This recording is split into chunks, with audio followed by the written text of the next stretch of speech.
Anne of Green Gables, Chapter 30. The Queen's Class is Organised. Marilla laid her knitting on her lap and leaned back in her chair. Her eyes were tired, and she thought vaguely that she must see about having her glasses changed the next time she went to town, for her eyes had grown tired very often of late. It was nearly dark, for the full November twilight had fallen around Green Gables, and the only light in the kitchen came from the dancing red flames in the stove. Anne was curled up Turk fashion on the hearth rug, gazing into the joyous glow where the sunshine of 100 summers was being distilled from the maple cordwood. She had been reading, but her book had slipped to the floor, and now she was dreaming, with a smile on her parted lips. Glittering castles in Spain would shape themselves out of the mists and rainbows of her lively fancy. Adventures wonderful and enthralling were happening to her in Cloudland, adventures that had always turned out triumphantly and had never involved her in scrapes like those of actual life. Marilla looked at her with a tenderness that she would have been suffered to reveal itself in any clearer light than the soft mingling of fire, shine, and shadow. The lesson of a love that should display itself easily in spoken words, an open look, was one Marilla could never learn. But she had learned to love this slim, green-eyed girl with an affection all the deeper and stronger from its very undemonstrativeness. Her love made her afraid of being unduly indulgent indeed. She had an uneasy feeling that it was rather sinful to get one's heart so intensely on any human creature as she had set hers on Anne, and perhaps she performed a sort of unconscious penance for this by being stricter and more critical than if the girl had been less dear to her. Certainly Anne herself had no idea how Marilla loved her. She sometimes thought wistfully that Marilla had very hard to please and distinctly lacking in sympathy and understanding. But she always checked the thought reproachfully,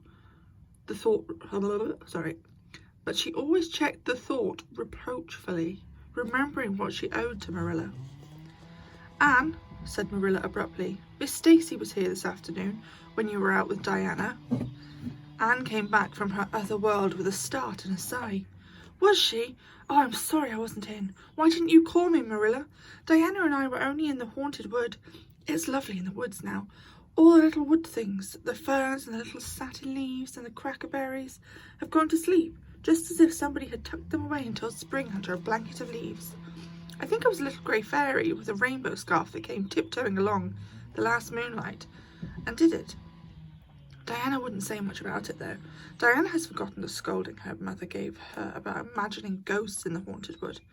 It had been a very bad effect on Diana's imagination. It blighted her. Mrs. Lynde says Myrtle Bell is Blightly being.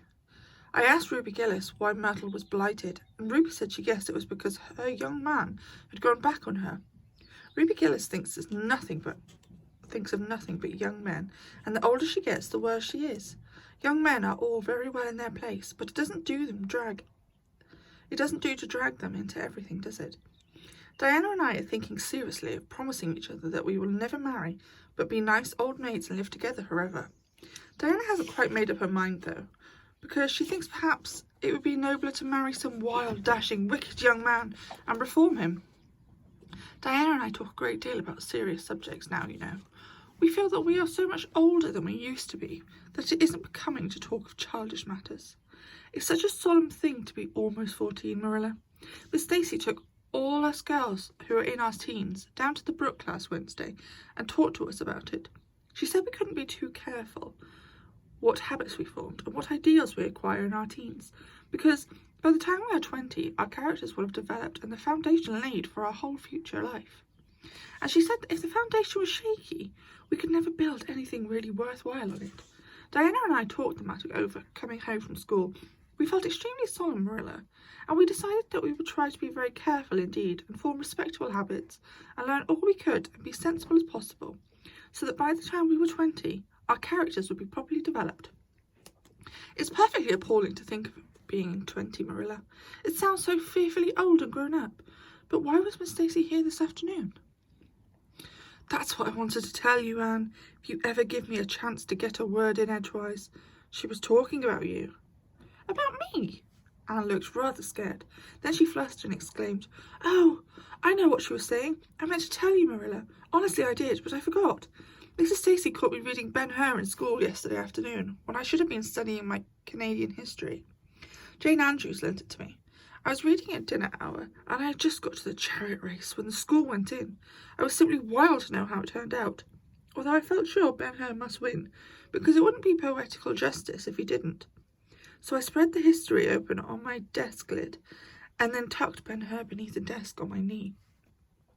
I just looked as if I was studying Canadian history, you know, while all the while I was revelling in Ben-Hur. I was so interested in it that I never noticed Mrs. Stacy coming down the aisle until all at once I just looked up, and there she was looking down at me, so reproachful-like. I can't tell you how ashamed I was, Marilla, especially when I heard Josie Pye giggling. Miss Stacy took Ben-Hur away, but she never said a word then. She kept me in at recess and talked to me. She said I had done a very wrong in 2 respects. First, I was wasting my time I ought to have put into my studies, and secondly, I was deceiving my teacher in trying to make it appear I was reading a history when it was a storybook instead. I never realised until this moment, Marilla, that what I was doing was deceitful. I was shocked. I cried bitterly and asked Miss Stacy to forgive me, and I'd never do such a thing again, and I offered to do penance by never so much as looking at Ben-Hur for a whole week, not even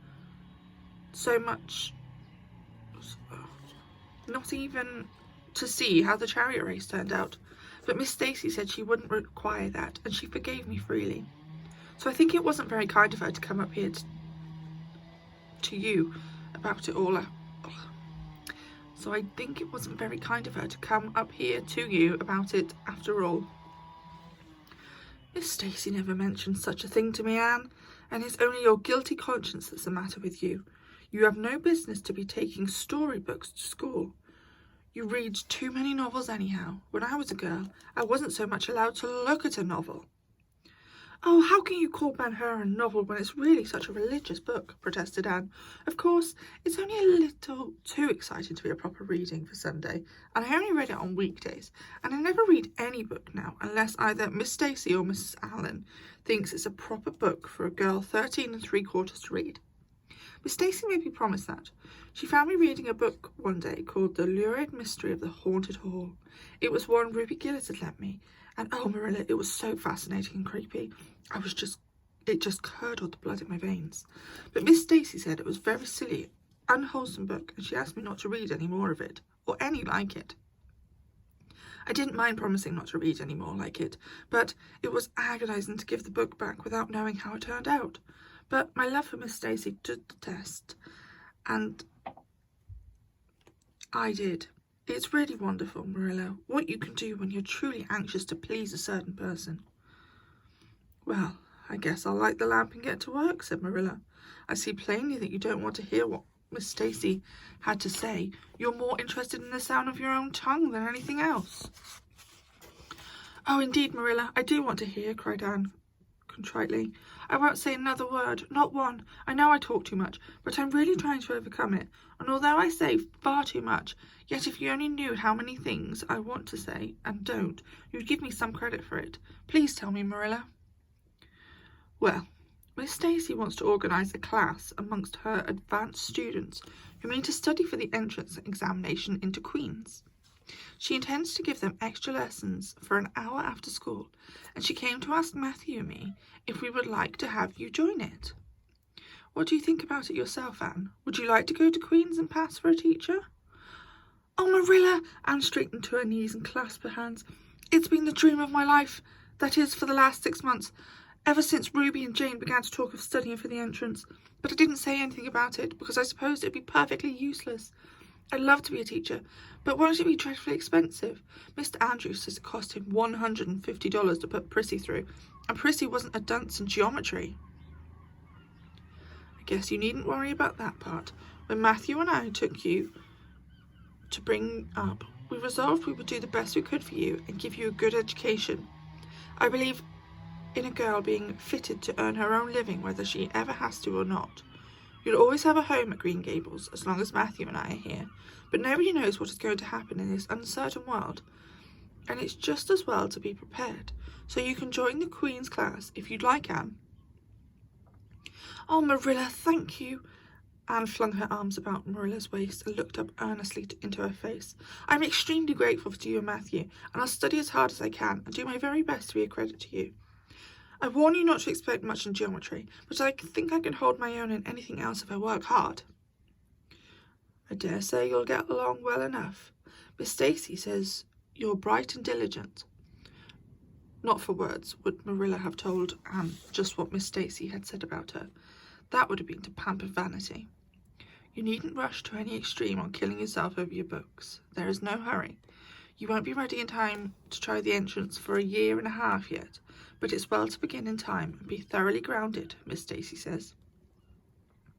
"I shall take more interest than ever in my studies now," said Anne blissfully, "because I have a purpose in life. Mr. Allen said everybody should have a purpose in life and pursue it faithfully. Only he says we must first make sure that it is a worthy purpose. I would call it a worthy purpose to want to be a teacher like Miss Stacy, wouldn't you, Marilla? I think it's a very noble profession." The Queen's class was organised in due time. Gilbert Blythe, Anne Shirley, Ruby Gillis, Jane Andrews, Josie Pye, Charlie Sloane, and Ruby Spurgeon McPherson joined it. Diana Barry did not, as her parents did not intend to send her to Queen's. This seemed nothing short of a calamity to Jane. Never since the night on which Minnie May had the croup had she and Diana been separated in anything. On the evening when the Queen's class first remained in school for the extra lessons, and Anne saw Diana go slowly out with the others to walk home alone through the birch path and violet vale, it was all Former could do to keep her seat and refrain from rushing impulsively after her chum. A lump came into her throat, and she hastily retired behind the pages of her uplifted Latin grammar to hide the tears in her eyes. Not for words would Anne have had Gilbert Blythe or Josie Pye see those tears. "But oh, Marilla, I really felt that I had tasted the bitterness of death, as Miss Allen said in his sermon last Sunday, when I saw Diana go out alone," she said mournfully that night. "I thought how splendid it would have been if Diana had only been going to study for the entrance too. But we can't have things perfect in this imperfect world, as Mrs. Lynde says. Mrs. Lynde isn't exactly a comforting person sometimes, but there's no doubt she has a great many very true things, and I think the Queen's class is going to be extremely interesting. Jane and Ruby are going to be studying to be teachers. That is the height of their ambition. Ruby says she will only teach for 2 years after she gets through, and then she intends to be married. Jane says she will devote her whole life to teaching and never marry, because you are paid a salary for teaching, but a husband won't pay you anything and growls if you ask for a share in the egg and the butter money. I expect Jane speaks from mournful experiences, for Mrs. Lynde says that her father is an old perfect crank, meaner than second skimmings. Josie Pye says she's going to college for education's sake, but she won't have to earn her a living, she says. Of course, it's different with orphans who are living on charity. They have to hustle. Moody Spurgeon is going to be a minister. Mrs. Lynde said he couldn't be anything else with a name like that to live up to. I hope it isn't wicked of me, Marilla, but really, the thought of Moody Spurgeon being the minister makes me laugh. He's such a funny-looking boy with that big fat face, and his little blue eyes, and his ears sticking out like flaps. But perhaps he'll be more intellectual-looking when he grows up.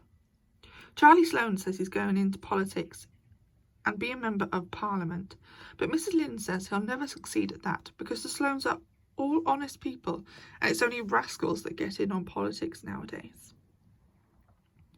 "What is Gilbert Blythe going to be?" queried Marilla, seeing that Anne was opening her Caesar. "I don't know what Gilbert Blythe's ambition in life is, if he has any," said Anne scornfully. There was an open rivalry between Gilbert and Anne now. Previously the rivalry had been rather one-sided, but there was no longer any doubt that Gilbert was as determined to be the first in the class as Anne was. He was a foeman worthy of her steel. The other members of the class tactically acknowledged their superiority and never dreamed of trying to compete with them. Since the day by the pond where she had refused to listen to his plea for forgiveness, Gilbert, save for the aforesaid determined rivalry, had evinced no recognition whatever of the existence of Anne Shirley.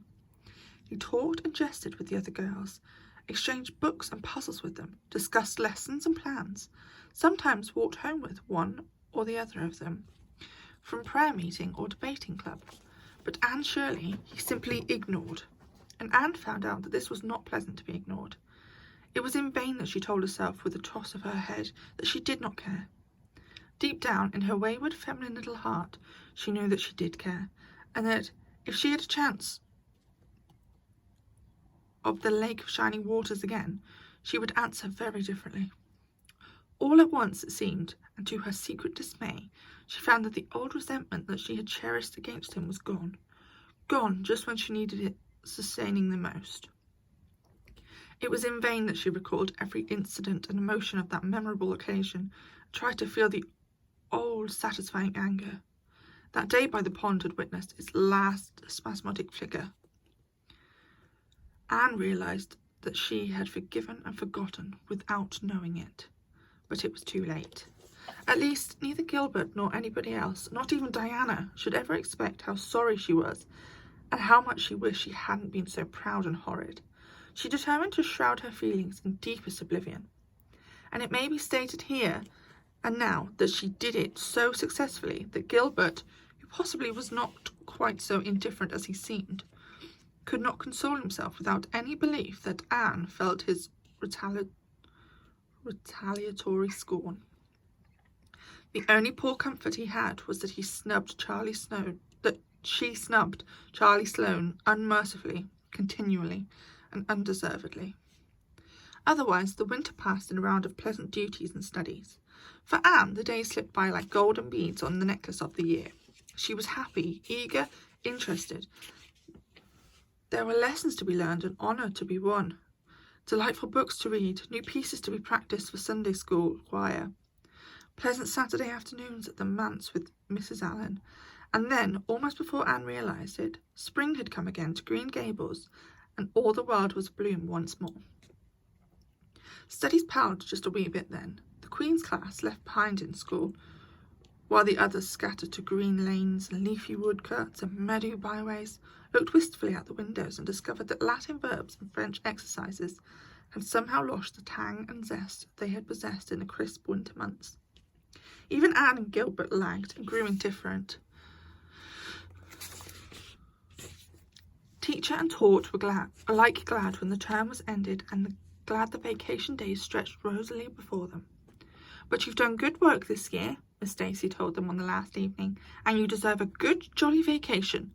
Have the best time you can in the out-of-door world, and lay in good stock of health and vitality and ambition to carry you through the next year. It will be a tug-of-war, you know, the last year before the entrance." "Are you going to be back next year, Miss Darcy?" asked Josie Pye. Josie Pye never scrupled to ask questions. In this instance, the rest of the class felt grateful to her. None of them would have dared to ask if from Miss Darcy, but all wanted to, for there had been alarming rumours running at large through the school for some time that Miss Darcy was not coming back the next year, that she'd been offered a position in the grade school of her own home district and meant to accept. The Queen's class listened in breathless suspense for her answer. "Yes, I think I will," said Miss Darcy. "I thought of taking another school, but I decided to come back to Avonlea. To tell the truth, I've grown so interested in my pupils here that I found I couldn't leave them, so I'll stay and see you through." "Hurrah!" said Moody Spurgeon. Moody Spurgeon had never been so carried away by feelings before, and he blushed uncomfortably every time he thought about it for a week. "Oh, I'm so glad," said Anne, with shining eyes. "Dear Miss Darcy, it would be perfectly dreadful if you didn't come back. I don't believe I could have the cart to go on with my studies at all if another teacher came here." When Anne got home that night, she stacked all her textbooks away in the old trunk in the attic, locked it, and threw the key in the blanket box. I'm not even going to look at a school book in vacation, she told Marilla. I've studied as hard all the term as I possibly could, and I've pored over that geometry until I know every proposition in the first book off by heart, even when the letters are changed. I just feel tired of everything sensible, and I'm going to let my imagination run riot for the summer. Oh, you needn't be alarmed, Marilla. I'll only let it run riot within reasonable limits, but I want to have a real good jolly time this summer. For maybe it's the last summer I'll be a little girl. Mrs. Lynde says that I keep stretching out next year as I've done this. I'll have to put on longer skirts. She says I'm running to legs and eyes, and when I put on longer skirts I shall feel that I have to live up to them and be very dignified. It won't even do to believe in fairies then, I'm afraid. So I'm going to believe in them with my whole heart this summer. I think we're going to have a very gay vacation. Ruby Gillis is going to have a birthday party soon, and there's a Sunday school picnic and the missionary concert next month. And Mr. Barry says that some evening he'll take Diana and me over to White Sands Hotel and have dinner there. They have dinner there in the evening, you know. Jane Andrews was over there once last summer, and she says that it was a dazzling sight to see the electric lights and the flowers and all the lady guests in such beautiful dresses. Jane says it was her first glimpse into the high life, and she'll never forget it to her dying day. Mrs. Lynde came up the next afternoon to find out why Marilla had not been at the aid meeting on Thursday. When Marilla was not at the aid meeting, people knew there was something wrong at Green Gables. Matthew had a bad spell with his heart Thursday, Marilla explained, and I didn't feel like leaving him. Oh yes, he's all right again now, but he takes them spells oftener than he used to, and I'm anxious about it. The doctor says he must be careful to avoid excitement. That's easy enough, for Matthew doesn't go about looking for excitement by any means and never did, but he's not to do any very heavy work either, and you might as well tell Matthew not to breathe as not to work. Come and lay off your things, Rachel. You'll stay to tea? Well, seeing as you're so pressing, perhaps I might as well stay, said Mrs. Rachel, who had not the slightest intention of doing anything else. Mrs. Rachel and Marilla sat comfortably in the parlour, while Anne got the tea and made hot biscuits that were light and white enough to defy even Mrs. Rachel's criticism. I must say Anne has turned out to be a real smart girl, admitted Mrs. Rachel, as Marilla accompanied her to the end of the lane at sunset.